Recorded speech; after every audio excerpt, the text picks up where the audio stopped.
In today's episode, Hannah asks, for attribution modeling, what model do you use on your Facebook campaigns?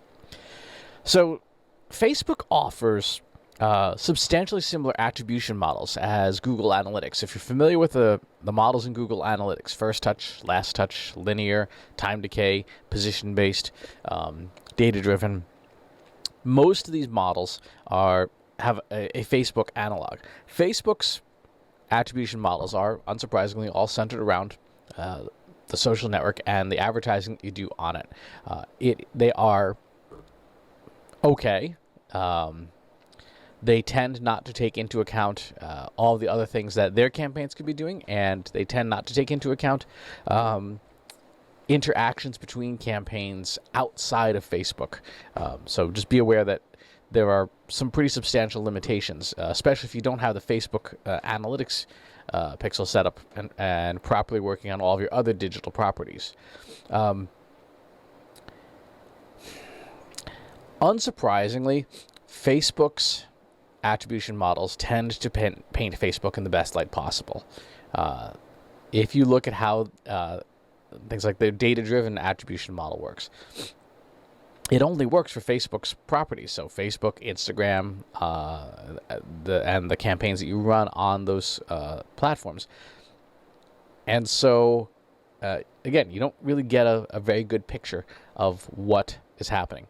In terms of all those models, which one to use if you have to use Facebook's attribution modeling is going to depend on the type of customer journey you have and how long the path is to conversion.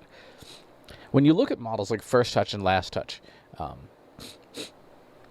if you have a very transactional relationship with your customers, they come in, they do their thing, and they're gone, right? And they don't hang around, they don't engage, they are not loyal to you, you are a commodity to them, then, first and last touch work fine. If 99% of your transactions have a customer journey length of like 1, meaning they come from one source, they do their thing, and then they leave, then last touch is fine. You also don't actually need attribution in those cases because that 99% of your transactions coming from one thing, they come in and they do their thing and they leave. If you have a more complex sales cycle, and one in which there's a lot of decision making, maybe multiple stakeholders, maybe a lot of consideration, then out of the box, time decay is the least bad model. As long as you set the window long enough to accommodate almost all the transactions that are possible. So if it takes 60 days for someone to make a purchase, your window of attribution should be at least 60 days, ideally 120, right, to cover all the outliers.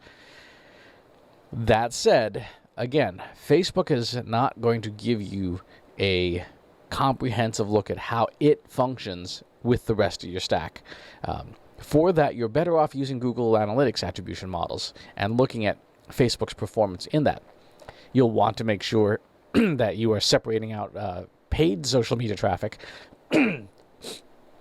from unpaid in Google Analytics. Get that set up in your analytics settings first so that you don't mix organic and paid traffic together. That's a critical flaw that a lot of folks overlook. And then use, again, the Google attribution models, choosing one of those. Again, same idea. First and last touch are great if you are transactional. Linear models, where it's just even credit distributed across all channels, is appropriate in environments where you have absolutely no idea what's working and what's not. And it's a good way to start experimenting and to see, is there a substantial difference in credit given in a linear model compared to, say, a time decay model? If there is, then you may be starting to suss out that some channels are more important than others. The best models to use are ones that are not built into these pieces of software. There's one, Google offers it in their attribution product, but the useful part is really only in Attribution 360, which is the paid version of the product. they use what's called Shapley game theory. It is a machine learning model that looks at how channels change based on when a new channel enters the mix. And the analogy that is often used for that is a poker game. You have 4 players sitting at a table.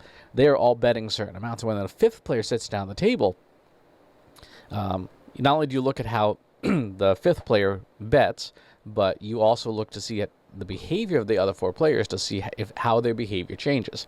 If some guy who shows up is clearly the sucker, and a whole bunch of the other channels all start, the other players will start betting more heavily. Shapley game theory is applied to your digital marketing channels. If you add a new channel in, do all the other channels' performance change in a positive or negative way? The model that I have found works the best, and again, this is something that requires a lot of technical experience to do, is called Markov chain modeling, where it behaves like a basketball game. If Steph Curry is on the court, he's going to shoot the 3-pointer, and he would be the example, sort of the last touch. But the question is, who assists him to get the ball to him, right? In those cases, when you're looking at who's valuable on the team, you need to figure out who assists him the most, who assists the assist, etc. And you can build a model of who is most effective and where. The same thing is done in Markov chain modeling in machine learning for marketing channels. Is there a channel that assists more, even if it isn't what gets the last touch in? Now, again, less helpful if 99% of your conversions are one touch and done. But if you have steps, if your product is something that requires consideration, then it's a really good model to use. So, time decay. Good for it's the least bad of the models that are in the box. Facebook's data-driven attribution model, nobody knows what algorithm they use, so I would be very reticent to recommend that. First and last touch, if your product is purely transactional and there's no customer loyalty whatsoever, nobody even ever comes back to your website after visiting once, and use the machine learning models if you have the technical and statistical capabilities to do so, because that will give you the best answers possible based on what's happening.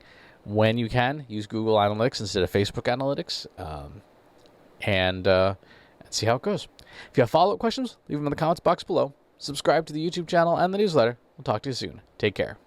Want help solving your company's data, analytics, and digital marketing problems? Visit trustinsights.ai today and let us know how we can help you.